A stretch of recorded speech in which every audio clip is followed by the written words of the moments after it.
História e filosofia em podcast. Ideias que atravessam o tempo. Olá, boas-vindas à nossa conversa de hoje. Vamos explorar um território que, pode parecer complexo, né? Mas é fundamental, a filosofia. Oi, que bom estar aqui para essa conversa. Pois é. A gente tem aqui um monte de textos, né? Sobre história do pensamento, conceitos, figuras marcantes. Olha, vai de Aristóteles, Platão, até Kant, Marx, Sartre. Bastante coisa. Muita coisa. E a nossa missão aqui é, tentar entender o que é essa tal de filosofia, afinal, e talvez mais importante, por que dedicar tempo a ela hoje em dia, né? Exato. Uma pergunta que sempre aparece. Para muita gente, filosofia soa como algo muito abstrato, sabe? Talvez até meio inútil no dia a dia. Tem essa fama, infelizmente. Mas aí, olhando esse material todo, fica claro que ela mexe com perguntas essenciais mesmo. Tipo, como é que a gente conhece as coisas? O que é real? Como a gente deve viver? Como a sociedade funciona. Isso, exato. Ok, então vamos tentar desembrulhar essas ideias. Que tal? Vamos lá. Por onde começamos? Olha, tem uma imagem forte que aparece bastante aqui, que é a da Alegoria da Caverna, de Platão. Aquilo é impactante, né? Muito. A ideia das pessoas presas, olhando só para as sombras. De achando que aquilo é a realidade toda. A filosofia, então, parece que começa justamente aí, não é? Com essa coragem de desconfiar do que parece óbvio. Isso. De olhar para as sombras do nosso dia a dia, nossas opiniões, os costumes e perguntar, será que é isso mesmo? É quase um despertar. Exatamente. É o que a gente chama de atitude filosófica. Não aceitar as coisas como dadas só porque, sempre foi assim. Certo. Nasce de um espanto, sabe? De uma admiração. Mas também de uma certa insatisfação com as respostas prontas do senso comum. Aquela doxa, né? A mera opinião que os gregos falavam. Doxa, opinião. Entendi. É perceber que o conhecimento de verdade, ele exige busca, exige questionamento. Então, mais do que ficar decorando o nome de filósofo, estudar filosofia parece ser, antes de tudo, cultivar essa postura crítica, essa vontade de ir além. E essa atitude, onde ela surgiu, historicamente?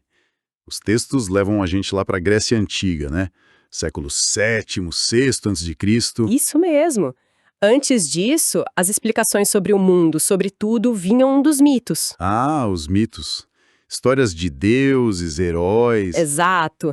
Narrativas que usavam essas figuras, forças sobrenaturais, para explicar a origem do mundo, os fenômenos naturais, tudo. O problema, é que o mito se baseia na crença e não na razão. E deixa o mundo meio imprevisível, dependendo dos deuses. Ainda que nem sempre faz sentido para nós. Aí, com as mudanças lá na Grécia, o comércio crescendo, as viagens, a vida política na cidade, na polis. A polis, a cidade-estado. Isso, que exigia debate, argumentação, aí surgiu a necessidade de outro tipo de explicação. Uma explicação mais racional. É aí que entra a famosa passagem do mito ao logos, então, do conto para a razão. Exatamente essa ideia. O logos é essa busca por explicações racionais que se baseiam em causas naturais, sabe? Causas que podem ser encontradas e compreendidas pela própria mente humana. Interessante. Os primeiros filósofos, aqueles que a gente chama de pré-socráticos, eles não queriam mais saber qual deus causou o raio, por exemplo. Eles queriam saber o quê, então? Eles queriam saber qual era o princípio fundamental, a arqué, que explicava a ordem do universo, o cosmos. Eles olhavam para a natureza, para a physis, e tentavam decifrar como ela funcionava por si mesma. Como é que eles fizeram isso? Lembro de ter lido aqui sobre Empédocles e os 4 elementos: fogo, água, terra e ar, como base de tudo. Exato, essa foi uma tentativa bem importante. Outra, que foi ainda mais radical para a época, foi a de Demócrito em Leucipo. Os átomos. Sim, eles propuseram que tudo no universo é composto por átomos, partículas minúsculas, indivisíveis, eternas que se movem no vazio. Pensa na ousadia disso. Nossa, é mesmo. Explicar tudo sem deuses, só com matéria em movimento. Exatamente. Explicar toda a complexidade do mundo a partir de princípios puramente materiais e mecânicos, sem um propósito final divino. É essa busca pela causa primeira, como Aristóteles diria depois, mas dentro da própria natureza. Esse esforço de encontrar a chave do mundo dentro do próprio mundo. Essa é a grande virada. E essa busca por fundamentos, ela se expandiu, né? Não ficou só na natureza física. Aí entra Sócrates, em cena, certo? Embora ele mesmo não tenha deixado nada escrito. A gente conhece ele por o Platão, principalmente. Sim, o Sócrates dá uma virada no foco. Ele traz a investigação filosófica para as questões humanas, para o nosso dia a dia, digamos assim. Tipo, O que é a justiça? O que é a coragem? O que é virtude? Ele usava o diálogo, a dialética, mas não para impor uma verdade, sabe? Era mais para ajudar as pessoas a examinarem suas próprias crenças. o método socrático. Isso, para ir além da opinião superficial, da doxa e buscar definições universais, racionais, um conhecimento mais firme. E o Platão, que era discípulo dele, leva isso mais adiante, né? Com a famosa teoria das ideias ou formas. É aqui que a caverna se encaixa perfeitamente, não é? Perfeitamente. Para Platão, o mundo que a gente percebe com sentidos, ele é como as sombras na caverna. É mutável, imperfeito, só uma cópia meio pálida de uma realidade superior, que é o mundo das ideias. O mundo das ideias. Essas ideias, tipo a ideia de justiça em si, a ideia de beleza, a ideia do bem, elas seriam perfeitas, eternas, imutáveis. E a gente só consegue acessar esse mundo pela razão, pela filosofia. Entendi. Então a filosofia seria essa jornada para sair da caverna, da ignorância dos sentidos para a luz do conhecimento verdadeiro. Exatamente essa a metáfora. É uma jornada difícil, mas necessária. E essa tensão, sabe, entre o mundo aparente que a gente vê e toca e uma realidade mais fundamental, mais verdadeira, isso vai marcar demais o pensamento ocidental depois dele. Ok. Essa ideia de um mundo real, além do que a gente vê, é fascinante realmente. Mas aí fica a pergunta: como a gente chega a conhecer essa realidade? Ou mesmo a nossa realidade aqui, do dia a dia? O Aristóteles, que foi aluno do Platão, ele já discordava dessa separação tão radical, né? Discordava, sim. Para Aristóteles, o caminho do conhecimento começa sim pelos sentidos, pela observação do mundo concreto à nossa volta. As formas ou essências das coisas, para ele, não estariam num mundo separado. Elas estariam nas próprias coisas individuais. Então a essência está na coisa mesma. Isso. Cada coisa tem sua substância, aquilo que a faz ser o que ela é, sua identidade fundamental, e tem seus acidentes, que são as características que podem mudar sem que a coisa deixe de ser o que é. Entendi. Tipo a cor de uma mesa. Seria um acidente. Exato. E ele também estava muito interessado em entender como as coisas mudam, como se desenvolvem. Aquela ideia da passagem da potência, o que algo pode vir a ser, para o ato que ele é atualmente. É uma abordagem bem mais ligada à experiência, ao mundo que a gente observa. Essa tensão entre dar mais peso para a razão ou para a experiência, isso parece que explode séculos depois, né? Lá na filosofia moderna, a gente tem, de um lado, os racionalistas, tipo Descartes. Isso, Descartes. Ele queria encontrar uma certeza absoluta, sabe? Algo que resistisse a qualquer dúvida possível. E ele acha isso no famoso penso logo existo, o cogito ergo sum. O cogito. Mesmo que tudo mais seja uma ilusão, até um sonho, o próprio ato de duvidar prova que existe um eu que pensa.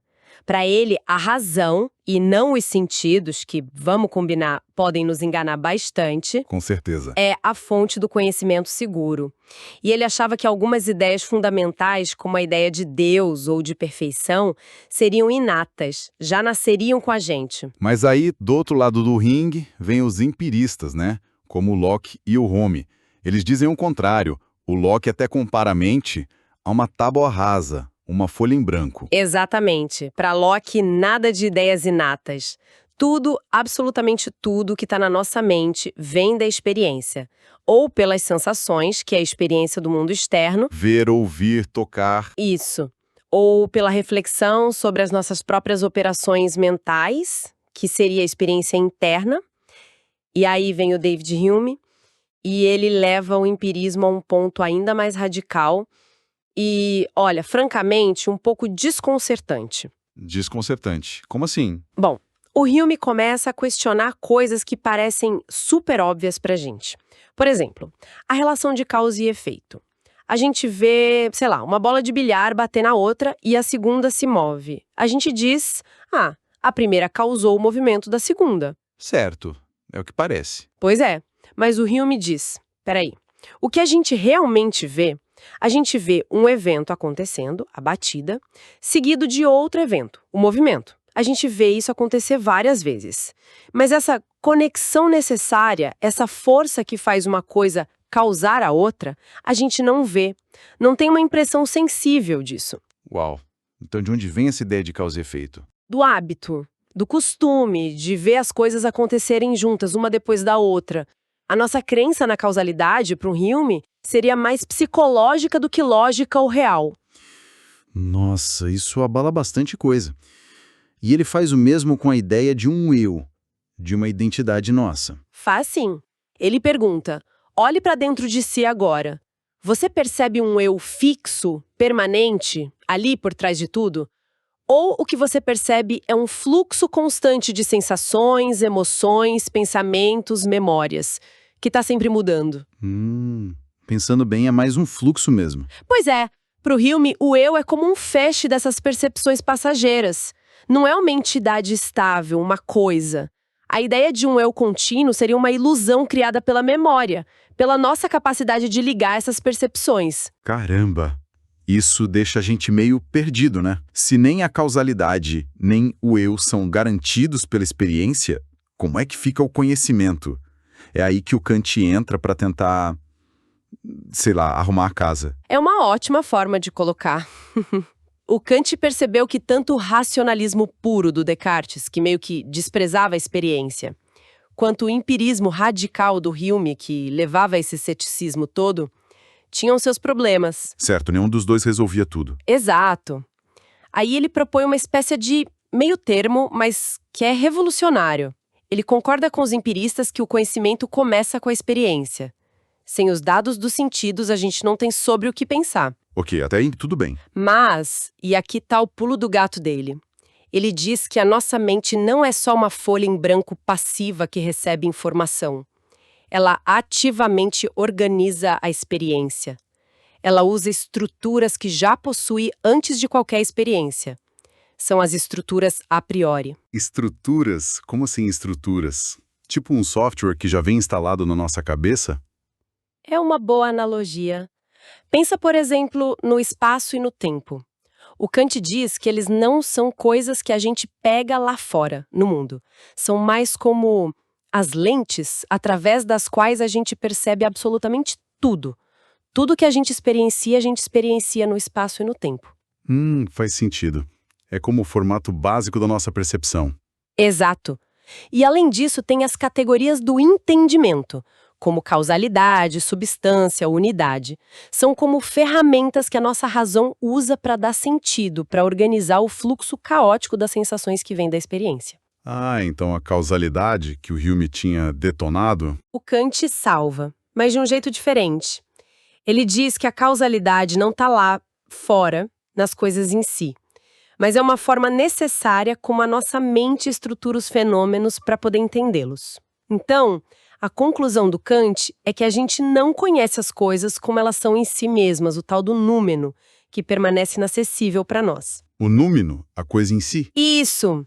A gente só conhece as coisas como elas nos aparecem, os fenômenos.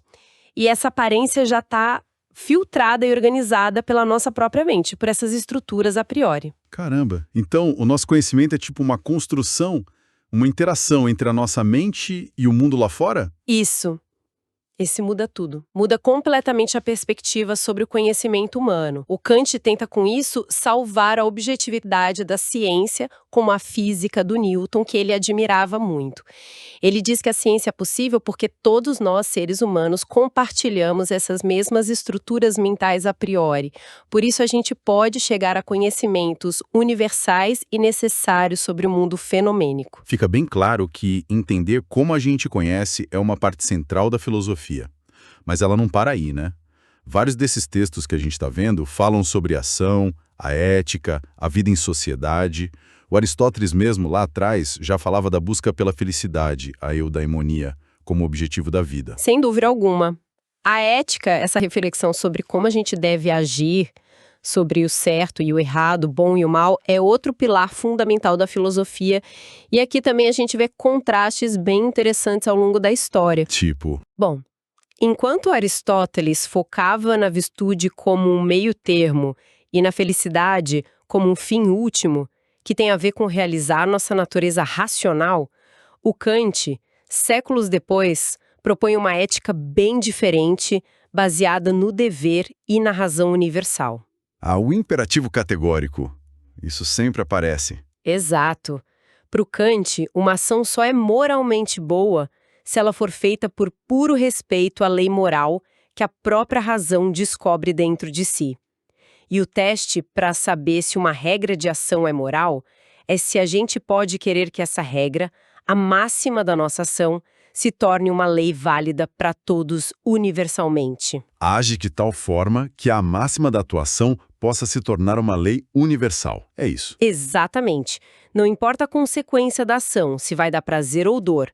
O que importa é a intenção, é agir por dever, e a universalidade do princípio que guiou a ação.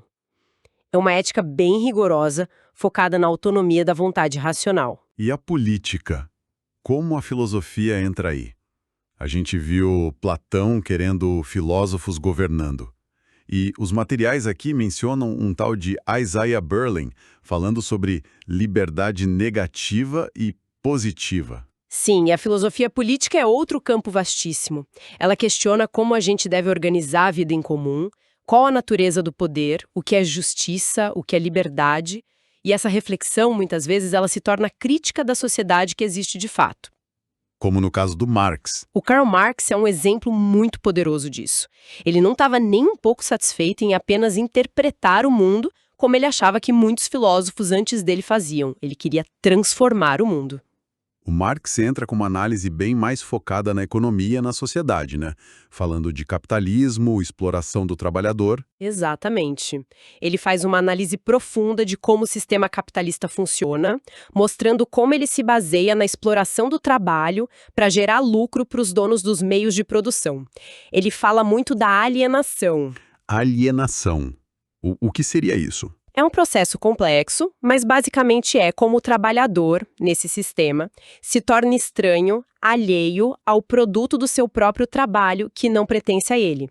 Ele se aliena do próprio ato de trabalhar, que vira só um meio de sobrevivência, não uma realização, e no fim ele se aliena até de si mesmo e dos outros. Pesado.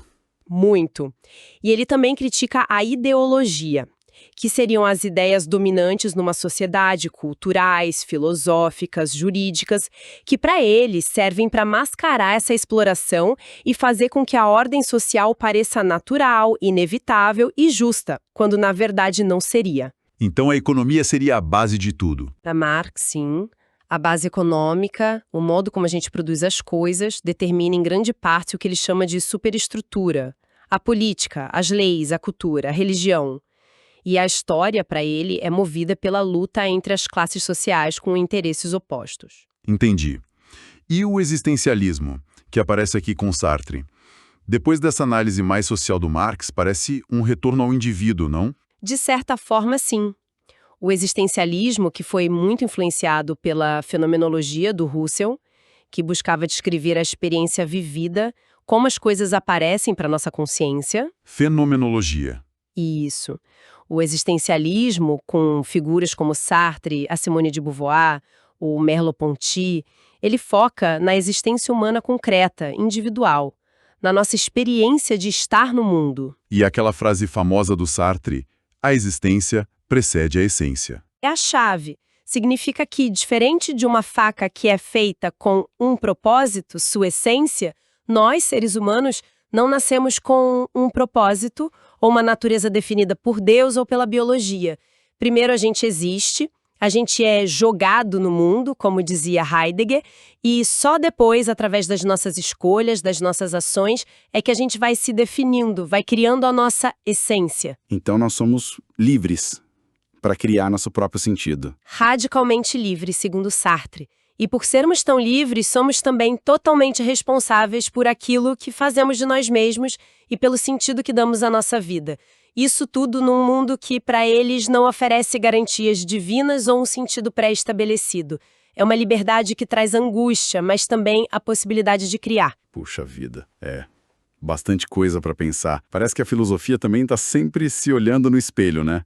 Criticando seus próprios métodos, suas próprias ideias. Constantemente. A gente viu isso desde o Aristóteles criticando o Platão.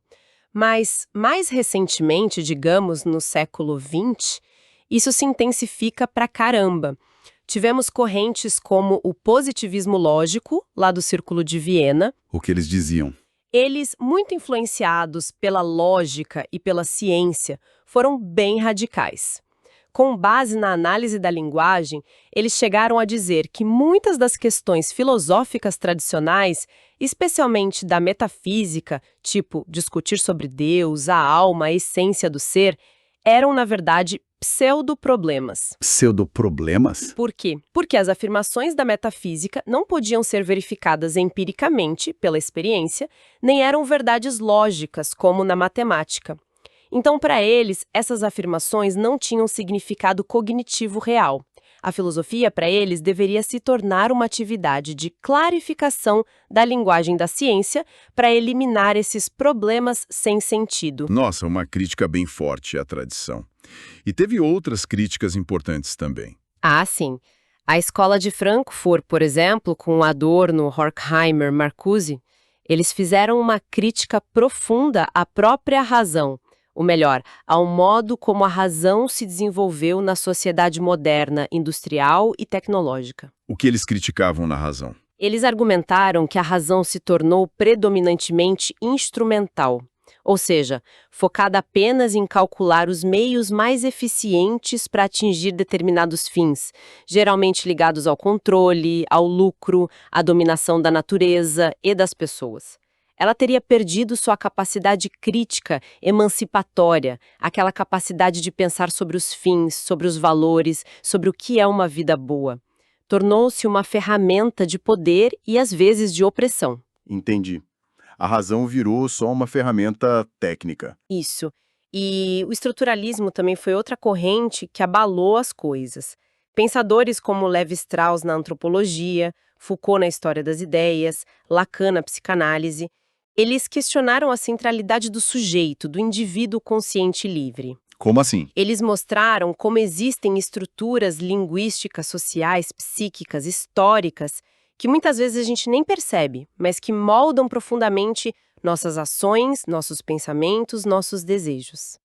O sujeito seria mais um efeito dessas estruturas do que um centro autônomo de decisão. Mais uma vez a liberdade individual sendo questionada. Exato. E para completar esse quadro de revisões, a hermenêutica com Gadamer, por exemplo, ressaltou algo fundamental, que nós somos seres interpretativos. A nossa compreensão do mundo e de nós mesmos nunca é direta, neutra. Ela é sempre mediada pela linguagem, pela nossa história, pela nossa cultura, pelos nossos preconceitos, no sentido de preconceitos. Compreender é sempre um diálogo com a tradição. Ok, ufa. Demos uma bela volta, hein? Começamos lá com aquela atitude de estranhamento diante do mundo, né? Aquela busca por explicações racionais para superar os mitos lá na Grécia Antiga. Isso, com os pré-socráticos buscando a arcana natureza. Depois passamos pelas grandes questões sobre como a gente conhece a realidade.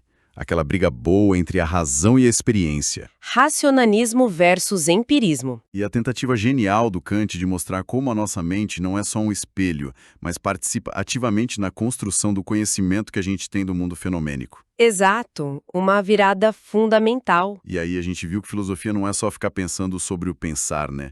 Ela se volta para a vida prática. Como agir moralmente? Vimos Kant com o dever, Aristóteles com a felicidade. Vimos como ela pensa a organização da sociedade, Platão, Marx, as ideias sobre liberdade e justiça. A dimensão política e social é crucial. E até mesmo sobre o sentido da nossa existência individual. Num mundo que talvez não tenha um sentido pronto, aí entrou o existencialismo. Fica claro que ela está muito conectada à nossa condição humana mesmo. Com certeza. Ela aborda as perguntas que, no fundo, todo mundo se faz em algum momento, né? E a própria filosofia se mostrou algo muito vivo, que se questiona o tempo todo, que critica a si mesma, que se transforma. A análise da linguagem, a crítica da razão moderna, o foco na interpretação.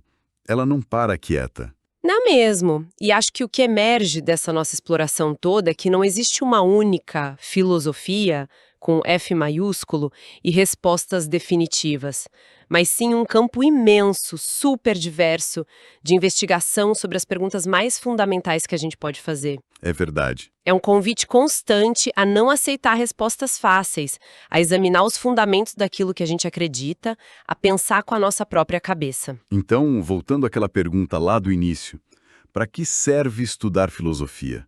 Talvez a utilidade dela não seja óbvia, como, sei lá, de construir um aplicativo ou um prédio. Não é uma utilidade técnica imediata, geralmente. Mas essa nossa conversa toda mostra que ela nos dá ferramentas, né? Ferramentas para quê? Bom, para questionar, para analisar argumentos, os nossos e os dos outros, para entender melhor as estruturas que estão por trás das aparências. Para pensar sobre nossos valores, sobre o que realmente importa. Exato. E, quem sabe, no fim das contas, para viver de um jeito mais consciente, mais refletido, menos no piloto automático. Faz sentido. Faz todo sentido. É desenvolver o pensamento crítico, a capacidade de reflexão. E aí fica uma provocação, talvez, pensando em algumas dessas críticas mais recentes que a gente viu. Sobre a razão instrumental, ou sobre o excesso de informação, a velocidade de tudo. Hoje, num mundo que parece valorizar cada vez mais a resposta rápida, a eficiência técnica, talvez até as certezas fáceis, qual é o valor, qual é o espaço que a gente dá para essa atitude filosófica? Essa pausa para fazer a pergunta difícil, para buscar um sentido mais profundo, para refletir sobre para onde a gente está indo como indivíduo e como sociedade? É uma excelente pergunta para a gente levar para casa, né? Qual o lugar desse questionamento radical hoje? É algo para cada um pensar. Exatamente. E com essa reflexão, a gente fecha a nossa conversa de hoje. Esperamos que essa viagem pelo universo da filosofia tenha sido, assim, mais do que só informativa, que tenha sido instigante. Que tenha despertado a curiosidade. Isso. Muito obrigado pela companhia e até a próxima. Até a próxima. História e filosofia em podcast. Ideias que atravessam o tempo.